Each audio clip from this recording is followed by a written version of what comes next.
The Assembly will hear another. La Asamblea escuchará a continuación a Su Excelencia Nayib Armando Bukele, Presidente de la República de El Salvador. Pido a protocolo que acompañe al excelentísimo señor.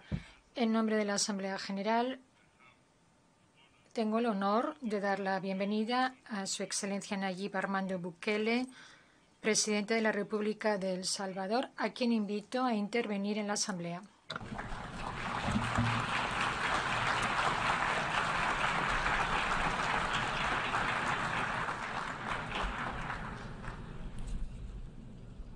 Excelentísimo señor Presidente de la Asamblea General, excelentísimos jefes de Estado y de Gobierno, mi esposa Gabriela y mi hija Laila,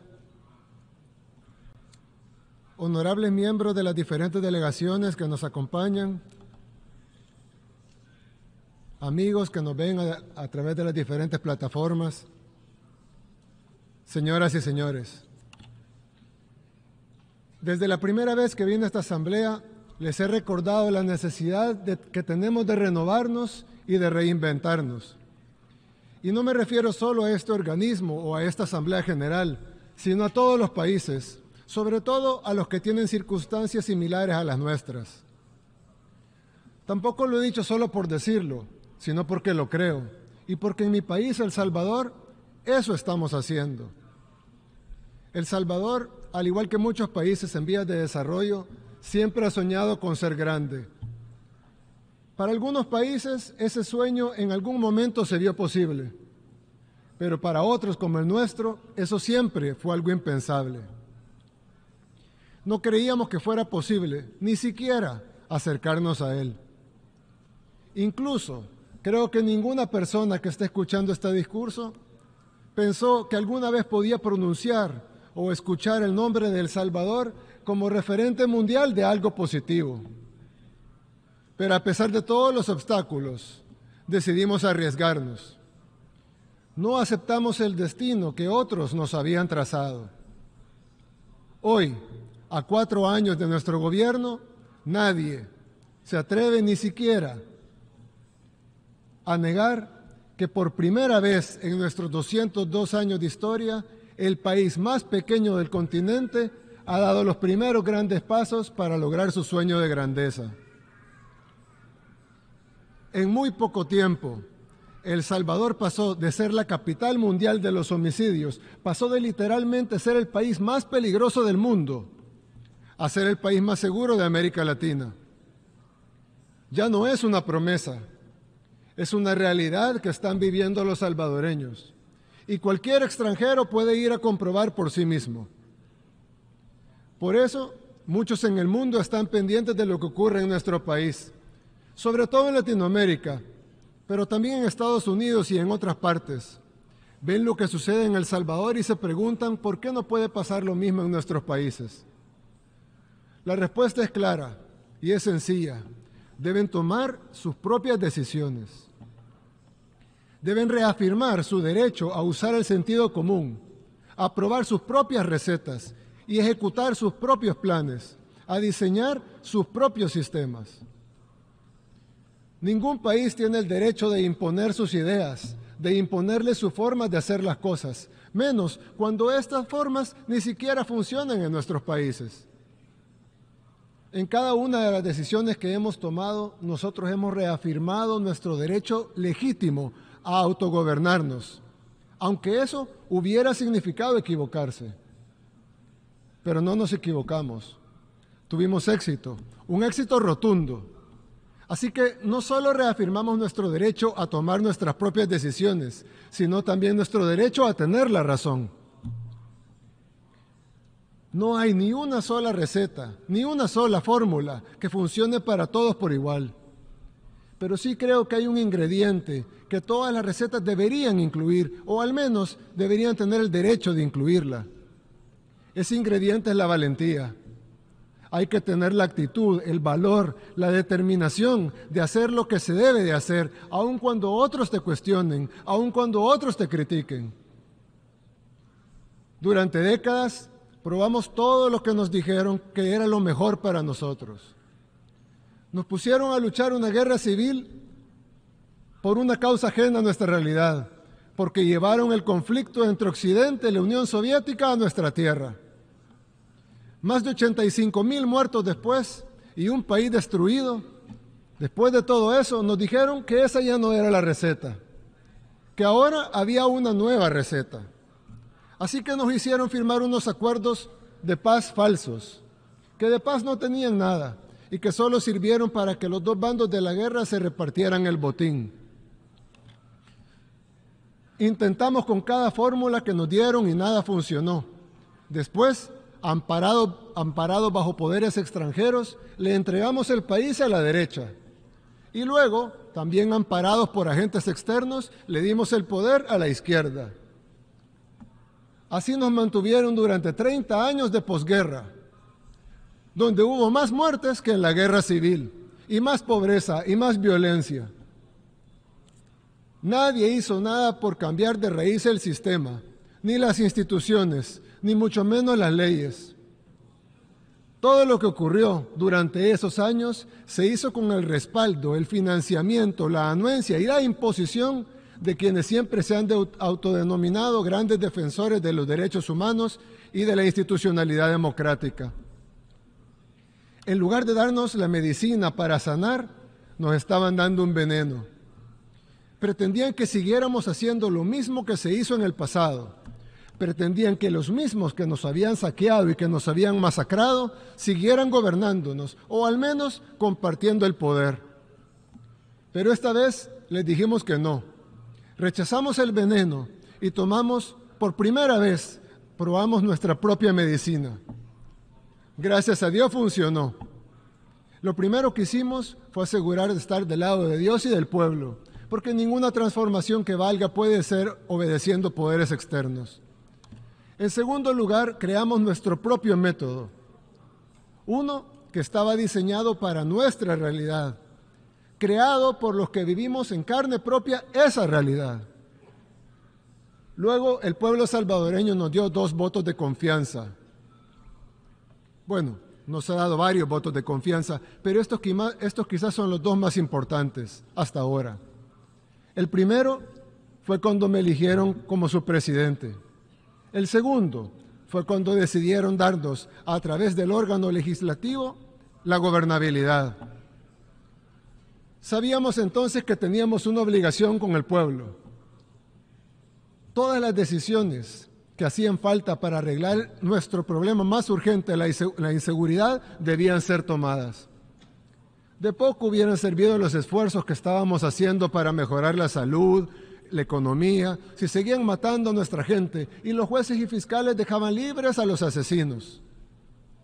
De poco servía transformar la educación si desde las mismas cárceles las pandillas daban órdenes para matar cobardemente a nuestra niñez y reclutar forzosamente a nuestra juventud.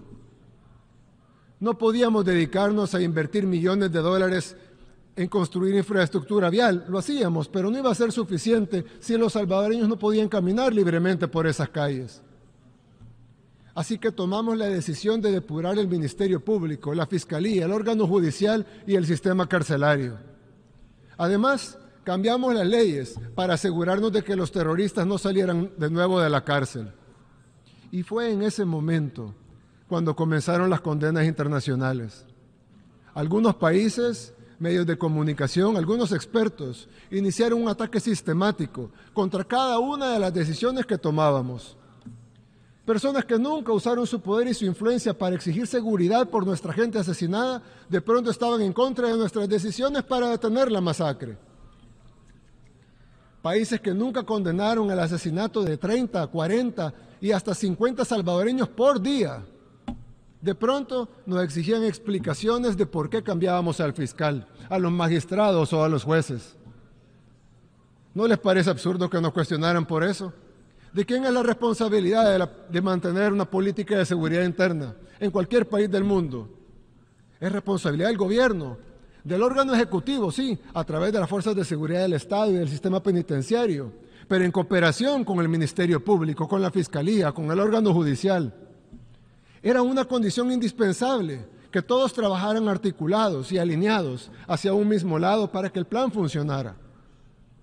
Si hubiésemos dejado al mismo fiscal general anterior, si hubiésemos dejado a los magistrados de la sala anterior, si hubiésemos dejado a los jueces que muchos protegieron y quienes hasta emitieron condenas cuando los removimos, seguiríamos siendo la capital mundial de los asesinatos. Si los hubiéramos escuchado, seguiríamos perdiendo miles de salvadoreños a manos de los terroristas. Gracias a Dios, no les hicimos caso. Cada una de las decisiones que hemos tomado nos trajeron a este momento. Hoy El Salvador compite con Canadá por ser el país más seguro de todo el continente. No solo somos el país de América Latina con menos homicidios per cápita, por mucho, sino que también hemos reducido todos los delitos al mínimo. La gente ya puede caminar por las calles que por mucho tiempo estuvieron prohibidas por las pandillas. Los negocios ya no pagan extorsiones. Los niños ahora pueden salir a jugar a los parques sin miedo a que los recluten o los maten. Son cosas que a algunos de ustedes les sonarán como básicas o cotidianas, ir a jugar al parque, salir a las calles. Pero en nuestro país no existían. Nos criticaron y condenaron por cada una de las decisiones que tomamos en aquel momento.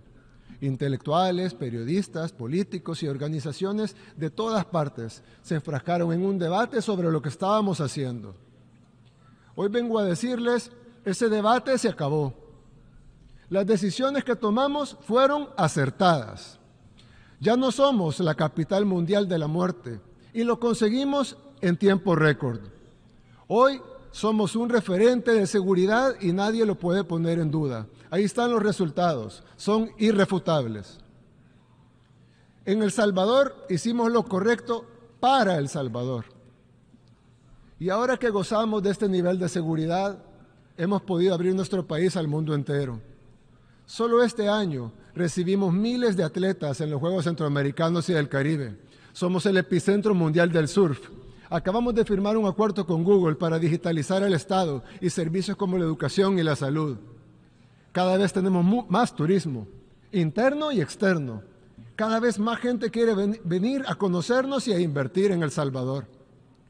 Muchos salvadoreños en el exterior que pasaron años sin poder volver a su tierra, ahora están viniendo e invirtiendo en el país y tienen planes para regresar. De acuerdo a un estudio hecho el año pasado, en el 2022, por la Organización Internacional de las Migraciones de estas mismas Naciones Unidas, más del 60%, el 60% de los salvadoreños que residen en Estados Unidos, que son muchos, tienen la intención de regresar a El Salvador. Sabemos que falta mucho para lograrlo, pero estamos en camino a conseguir nuestra meta de revertir el éxodo masivo de salvadoreños producto de todas las políticas equivocadas del pasado y de la guerra civil, y llegar a nuestros sueños de tener migración inversa, que más salvadoreños regresen de los que salgan. Y los mismos estudios de aquí de las Naciones Unidas ya lo vaticinan. Dentro de unos meses también seremos sede del certamen de Miss Universo. Un certamen que nos pondrá nuevamente en los ojos del mundo y atraerá todavía más turismo y más inversión. Además de todo eso, estamos construyendo más y mejores relaciones con países aliados que quieren ayudarnos a construir nuestro país, a construir nuestro sueño. Y no estoy diciendo todo esto para alardear, aunque sí me siento orgulloso de todo lo que hemos logrado. Lo estoy diciendo porque este es un ejemplo de lo que todos los países pueden lograr cuando comienzan a hacer valer su soberanía. Mírennos a nosotros. De ser reconocidos por la violencia, hoy nos reconocen por nuestros paisajes, por nuestras olas y sobre todo por nuestra valentía. Hoy el mundo puede ver todo nuestro potencial. Tenemos un país lleno de maravillas por ofrecer. Los que nos visitan pueden desayunar en la playa, surfear olas de calidad mundial en un mar que tiene la temperatura ideal todo el año.